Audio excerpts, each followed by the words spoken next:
छुरा पर तो आज तक 5 गो पत्र लिखे बना ही नहीं, उसके नाम पर ही पैसा निकासी हो रहा है। इसी का आप कहीं खुन्नस तो नहीं निकाला? नहीं कोई। जो लोग बात करते हैं दुर्गा मंदिर में चलिए, महादेव के पिंडी छू के कहिए कि खाने के लिए लोगों को कि हाँ कोई घूस नहीं खाएगा। आप भी चाहते हैं कि हम नगर परिषद से नाजायज उगाही करें। शहर में चारों तरफ जल जमाव हो चुका है और 2021 में भी बाढ़ आया था और पुनः लोगों का कहना है कि अगर अब भी जल निकासी की व्यवस्था नहीं किया गया तो फिर से बाढ़ जैसी समस्या उत्पन्न हो सकती है। क्या इस पे कहना है आपका?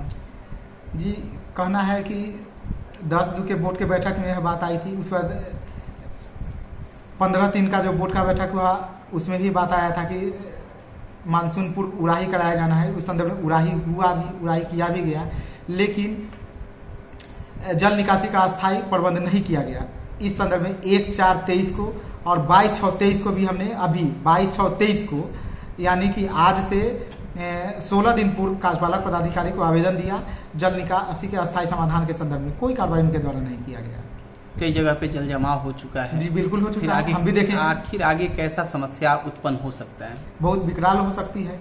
हमने उस संदर्भ में कई पत्राचार किया, लेकिन किसी पत्राचार पर कोई कार्रवाई की ही नहीं जाती है। यहाँ कई जगहों पे ऐसा देखा जा रहा है कि नाला उड़ाही के नाम पे नाला का स्लैब हटा दिया जा रहा है और उसे खुला छोड़ दिया जा रहा है, जिससे बदबू भी फैल रहा है और नाला की पानी रोड पे भी आ जा रहा है। इस पे क्या कहिएगा? हम भी देखे हैं कई जगह ऐसा है, लेकिन वो तो नाला अलग बात हो गई। सबसे बड़ी बात है कि जल निकासी का क्या कार्रवाई किया गया। नाला तो आज जिसको दिया गया है सफाई करने के लिए तो सिलाब हटाया, सफाई करके 2 दिन 4 दिन 5 दिन बाद वह सिलाब रख देगा, लेकिन जल निकासी पर क्या ठोस पहल की गई है नगर परिषद की ओर से।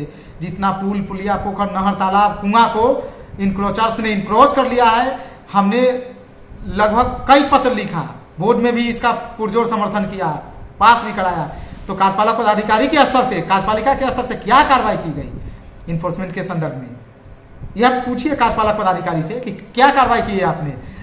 उप सभापति का आरोप आप पर है कि आप लगातार पत्र लिखते हैं, आप उनके किसी पत्र पर कार्रवाई नहीं करते हैं। आप उनसे पूछिए, हम तो विधायिका के लोग हैं। आप तो कार्यपालक पदाधिकारी पे जब से आप चुनाव जीते तब से आरोप लगाते आ रहे हैं। कार्यपालक पदाधिकारी भी बदल गए, आपके आरोपों का कोई जवाब नहीं मिल पाया। अब नए कार्यपालक आए हैं तो नए तरीके से कैसे शहर का विकास होगा, इस पे कुछ सोचे हैं?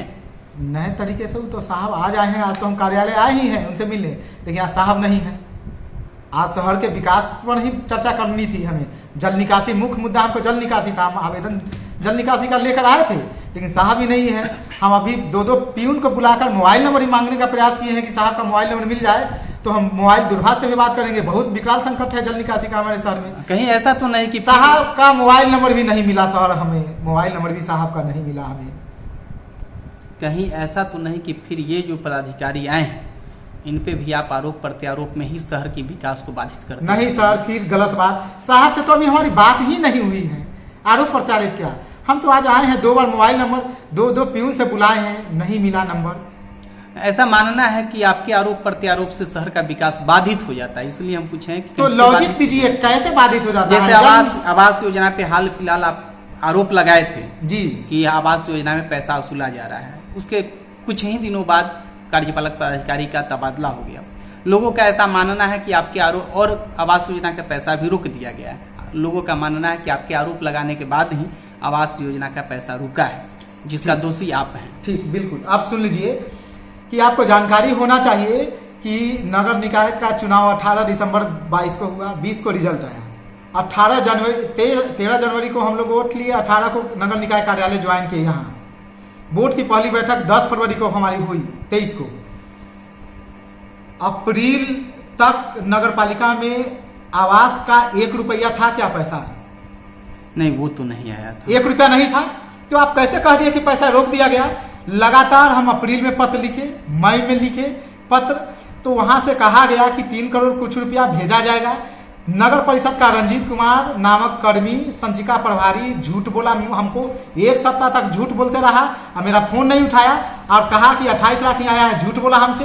तो साहब झूठ तो यहाँ का कर्मी बोलता है हमसे, कहता है पैसा बंद है। पैसा कहाँ था? हम तो लगातार विभाग को लग के मंगाए हैं पैसा। हम आप मंगाए हैं तो बताइए ना। चाहे कर्मी झूठ बोले या सच बोले वो मायने नहीं रखता, मायने ये है कि शहर की विकास आखिर होगा कैसे। लोगों का आरोप है कि आपके लिखने के कारण शहर का विकास रुक कौन रहा है। लोग कहता है? लॉजिक सभी मांगिए। पार्षद कह रहे तो हैं। पार्षद है तो लॉजिक मांगिए। कैसे? पार्षद से पूछिए कि आवास योजना आप जीत के आए हैं तो पैसा था क्या 1 रुपया? वही तो पार्षद कह रहे हैं कि पूछिए हम कि पैसा कैसे आया? 1 से 2% सचिवालय में कौन देकर दिया? पैसा लाए हैं। क्यों दिए? और सभापति उप सभापति जो है वो रोक दिए हैं। अब आखिर वो अच्छा, जो पैसा 1 से दिया 2% गया घूस में, उस पैसा का देनदार कौन? 1 से 2% रुपया अगर किसी ने दिया तो 1 से 2% का मतलब समझ रहे हैं? कै रुपया आप घूस दिए? क्यों दिए? घूस लेना और देना दोनों कानूनन अपराध है। आपको मालूम है? इस बात के लिए जिन लोगों ने कहा सब जेल जाएंगे। घूस लेना और देना दोनों कानूनन अपराध है। और आप जानकारी होना चाहिए कि 3 करोड़ कुछ रुपया आया, उसका 2% आप जानते हैं कितना हुआ? अगर 3 करोड़ रुपया ही मान लीजिए तो उसका 60 लाख रुपया होता है। 60 लाख आपने घूस दिया है। आप कहिएगा कि सचिवालय के किस कर्मी ने घूस लिया है?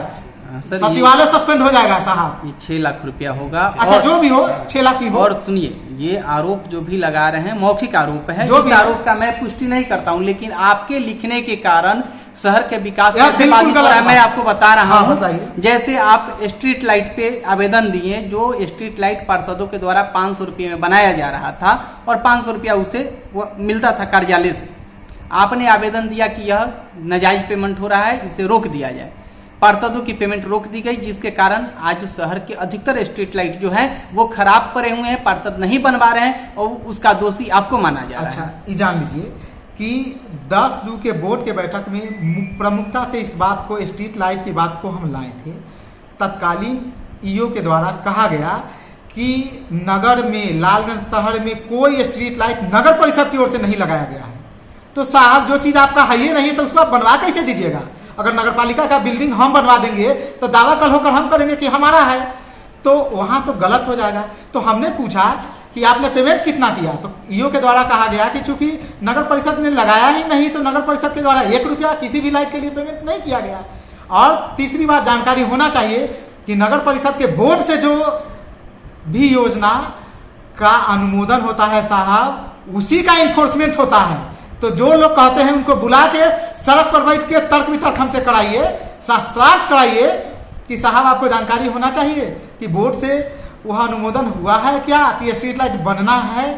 अगर नहीं हुआ है तो आप बनवा कैसे दिए बिना अनुमोदन के? उसका भी कि स्ट्रीट लाइट को विभाग ने लगाया है, तो काम विभाग को, अगर विभाग ने लगाया है 50 लाख का स्ट्रीट लाइट, तो विभाग हराम का रुपया बांट के ले जाएगा क्या? वो रिपेयर कौन करेगा? आप कीजिएगा। तो एक्स्ट्रा पैसा नगर पालिका का बजट हम नागरिकों को भरना पड़ेगा। तो क्यों पड़ेगा? अगर हटके बात की जा रही है तब इतना दिन से क्यों नहीं बन रहा था? क्या सभी लाइट बन गया? अगर नहीं बना तो विभाग को जिसने लगाया था उसको लिखा जाना चाहिए था ना नियमतः कि जिसने लगाया नगर परिषद या नगर विकास विभाग का जिसने लगाया, तो नगर परिषद की ओर से पत्राचार उसको होना चाहिए था कि साहब आपने लाइट लगाया, गलत हो गया, लाइट फ्यूज हो गया, आप लाके लाइट बनाइए। नियम तो ये कहता है कि आप बना दीजिएगा। इससे तो जनता को फायदा था ना कि उसे उजाला मिलता, अंधेरा में नहीं रहना। कोई फायदा नहीं हुआ। हमारे दूरा पर तो आज तक 5 गो पत्र लिखे, बना ही नहीं, उसके नाम पर भी पैसा निकासी हो रहा है। इसी का आप कहीं खुन्नस तो नहीं निकाल? नहीं, कोई खुन्नस नहीं निकाल रहे हैं।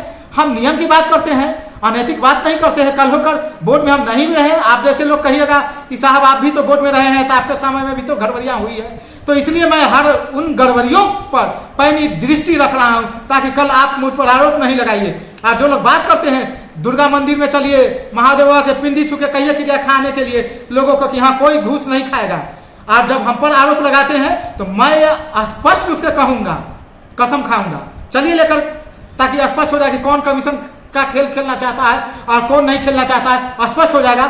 आरोप लगाना गलत बात है, मैंने किसी पार्षद पर आरोप नहीं लगाया, लेकिन जो लोग गलत करते हैं मैं उसका विरोध करता हूं। ऐसा कहा जा रहा है कि जो आप आरोप लगा रहे हैं, चुनाव से पहले भी आरोप लगाते थे कि यहाँ मूत्रालय की घोटाला हुई, यूरेन बॉक्स जो था। तो क्या गलत था? रुकिए सर, यूरेन बॉक्स की घोटाला क्या गलत था? यहाँ कचरा उठाने वाला डोल जो आया था उसका घोटाला क्या नहीं हुआ था घोटाला? तो फिर इस पे आप चुनाव जीतने के बाद क्यों नहीं आवाज उठाएं? साहब लगातार उठा रहे हैं, कहाँ लिख रहे हैं। सो बताइए कहाँ लिख के? लगातार कहाँ नहीं लिख रहे हैं? ईओ से लगातार मांग रहे हैं, पत्र हमको देगा तब ना। ईओ जब घोटाला में शामिल ही थे आपके कथनानुसार, तो ईओ तो आपको क्यों देगा रिपोर्ट? आप उससे अलग दिए लिख के। प्राइमा फेसी दस्तावेज तो हमारा नगर निकाय में ही है ना, कागज तो हमको यही ना देगा।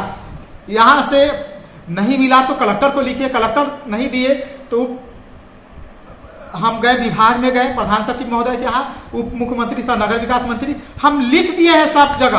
अब बच गया है निगरानी विभाग में केस करना। तो आज फाइल नहीं लाए, वो भी हम दिखा देते, निगरानी विभाग में केस करेंगे वह सब बात का, वो भी आप साक्षी रहिएगा।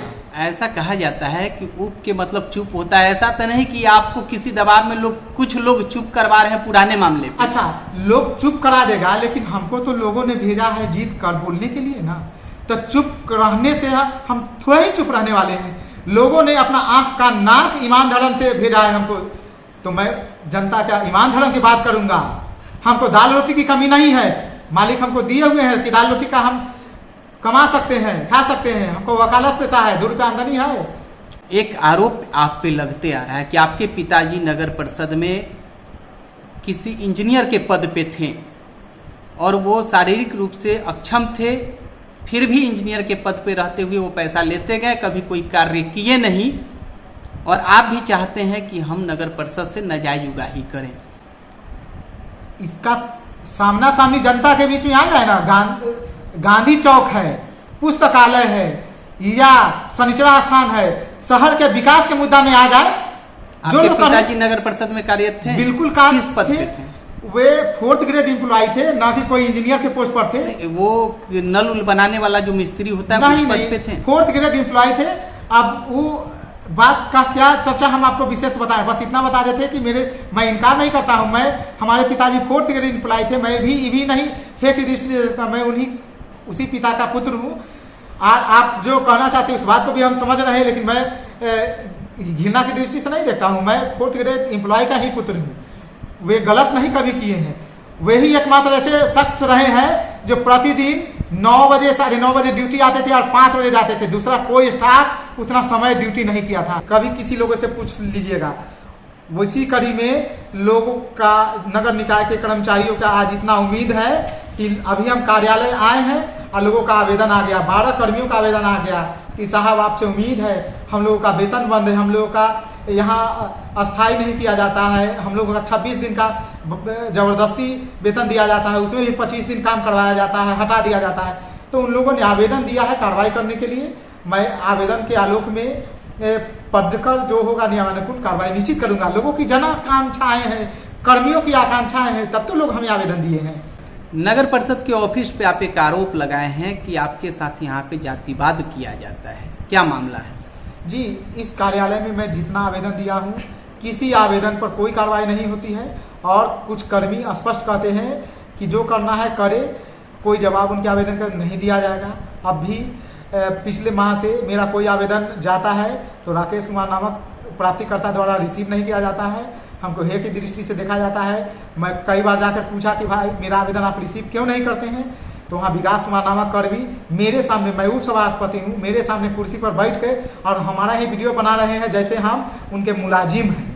इस हिसाब से तनको डर भय नहीं और धौंस दिखा के हम पर ही धौंस दिखाया जाता है। इसमें जातिवाद कैसे स्पष्ट होता है? स्पष्ट होता है कि कई जगह से इन कर्मियों ने कहा है, बैकवर्ड फॉरवर्ड की बात लाई है कि चलिए बैकवर्ड के लोग हैं तो उनको तरजीह नहीं देंगे, जो करना है कर ले, ऐसी बातें आई हैं। कर्मी है वो फॉरवर्ड कास्ट के हैं। जी, ऐसा प्रतीत होता है, क्योंकि हमको तो कोई संचिका मिला नहीं कार्यालय के द्वारा, पदाधिकारी के द्वारा कि किसकी नियुक्ति किसने किया। एक बात और आपको बता देना चाहते हैं कि 2014 में नगर विकास ने रोक लगा दिया था किसी कर्मी की बहाली नहीं करना है।